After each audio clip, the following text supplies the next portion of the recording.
Teman-teman pernah ngebayangin nggak rasanya menelan sendok logam? Ada loh, laki-laki yang saking merasa tertekan dan frustrasi waktu dia ada di panti rehabilitasi, dia sampai menelan berbagai macam benda-benda aneh kayak sendok logam dan juga pulpen. Tapi ternyata ada dugaan nih, kalau laki-laki ini dipaksa menelan benda-benda tersebut oleh orang-orang di panti rehabilitasi sebagai hukuman. Teman-teman tonton video ini sampai selesai, karena kita akan membedah salah satu kasus medis paling aneh yang membuat dokter sampai geleng-geleng kepala. Kasus puluhan benda di dalam perut manusia.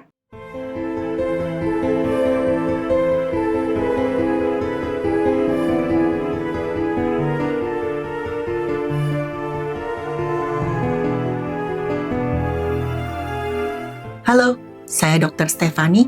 Saya seorang dokter spesialis forensik dan medico legal, dan saya belajar dari yang mati. Nama laki-laki ini Vijay Kumar, asal India. Selama kurang lebih 1 tahun, dia menyimpan benda-benda aneh dalam perutnya.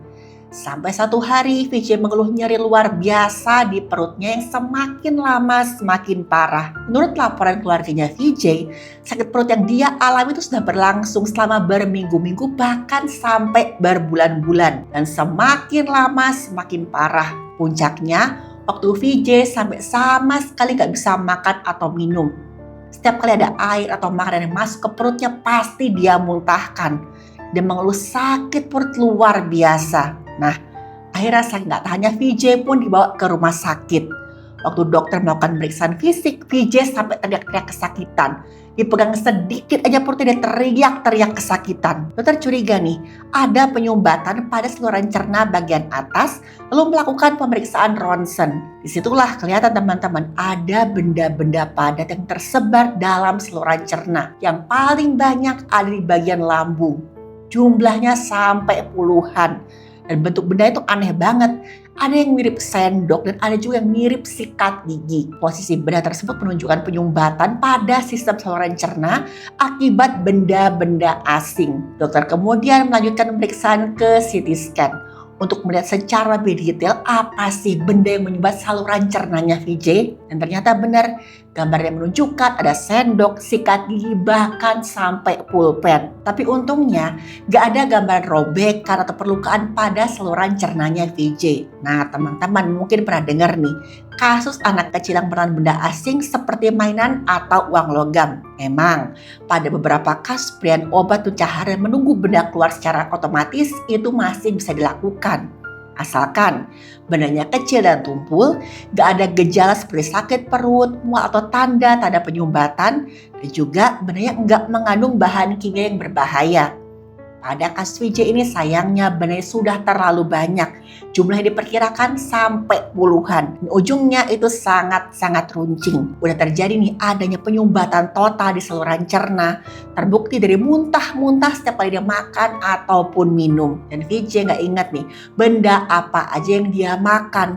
Dan dokter khawatir ada benda yang mengandung zat-zat berbahaya. Ada juga ancaman robekan pada dinding saluran cernanya Vijay. Dokter juga sempat tanya pada keluarganya Vijay, ini kenapa sih kok dia sampai menelan begitu banyak benda keras yang berbahaya? Keluarganya ngasih informasi kalau Vijay ini sebelumnya sempat dirawat di panti rehabilitasi ketergantungan zat-zat berbahaya. Awalnya diduga kalau Vijay makan benda-benda itu gara-gara ada gangguan di sarafnya. Dokter pun mau gak mau langsung melakukan operasi darurat. Mereka membuka rongga perut untuk mendapatkan akses langsung ke organ-organ dalamnya Vijay. Begitu rongga perut dibuka, dokter mulai ngecek nih, ada nggak cairan bebas atau nanah di rongga perutnya. Untungnya nggak ada sama sekali, yang artinya nggak ada robekan pada saluran cernanya. Dokter kemudian melakukan pembukaan pada lambungnya Vijay. Nah, ketika lambung dibuka, tim medis menemukan ada banyak banget benda asing yang sebelumnya kelihatan pada hasil pemeriksaan CT scan dan juga ronsen. Dan teman-teman jumlahnya sampai ada 50 benda. Dokter harus mengeluarkan benda itu satu persatu dengan alat dan kadang-kadang dokter harus pakai tangannya. Karena teman-teman pengangkatan benda-benda ini nggak bisa dilakukan secara sembarangan. Kalau salah sedikit aja bisa-bisa terjadi robekan di saluran cernanya Vijay. Dan teman-teman saluran cerna Vijay ini memang sudah mengalami peradangan cukup lama, jadi selaputnya lebih rapuh. Satu persatu benda-benda dikeluarkan. Dan mau tahu ada apa aja?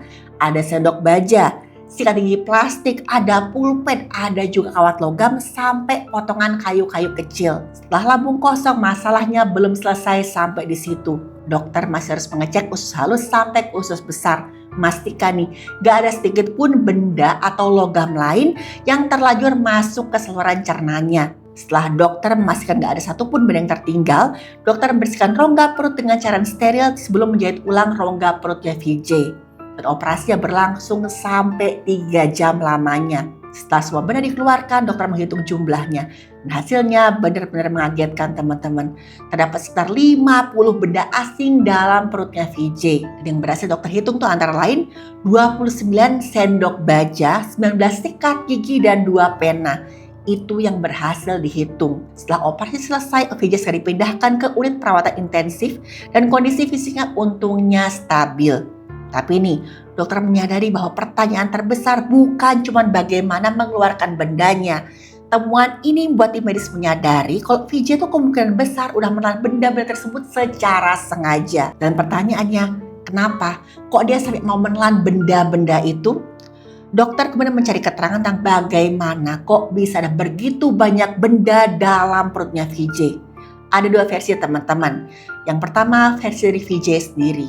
Dia ngaku kalau dia sengaja makan benda-benda tersebut secara sadar.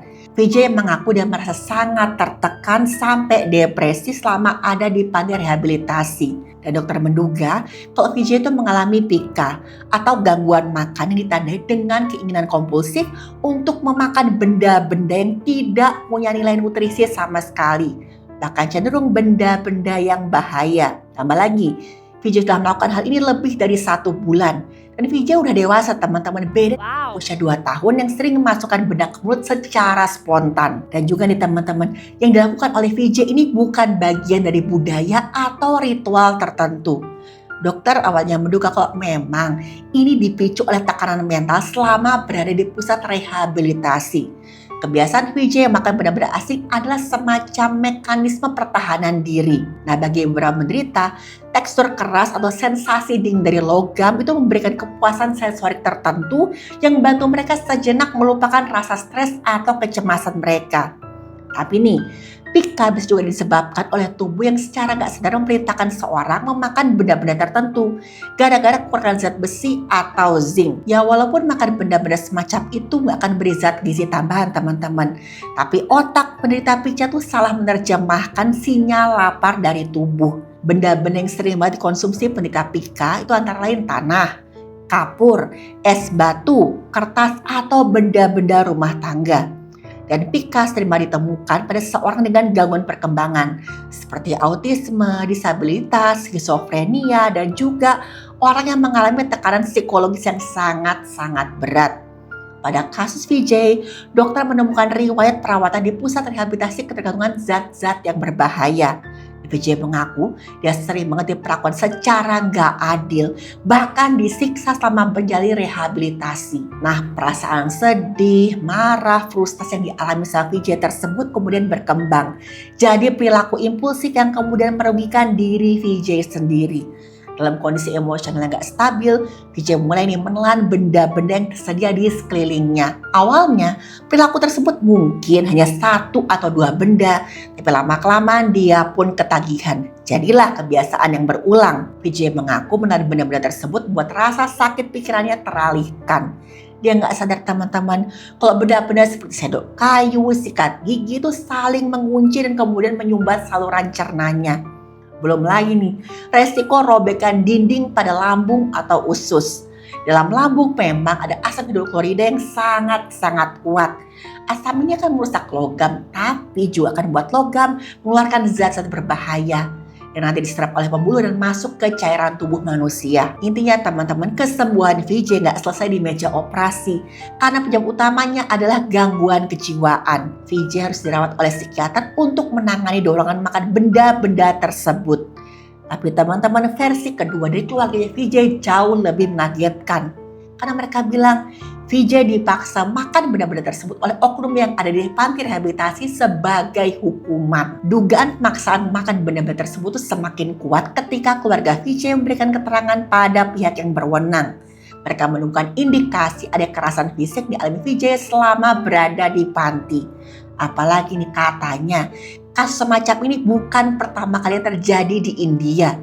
Pemicu utama kekerasan di panti rehabilitasi itu biasanya berawal dari upaya pendisiplinan yang sangat-sangat berlebihan. Oknum di panti itu diduga menggunakan metode yang sangat ekstrim untuk membungkam pasien dianggap sulit untuk dikendalikan. Oknum petugas yang merasa frustasi menghadapi pasien ketergantungan sering banget berujung pada tindakan penyiksaan. Panti rehabilitasi menjadi sangat rentan karena lokasi yang tertutup dari jangkauan pengawasan orang-orang di luar sana.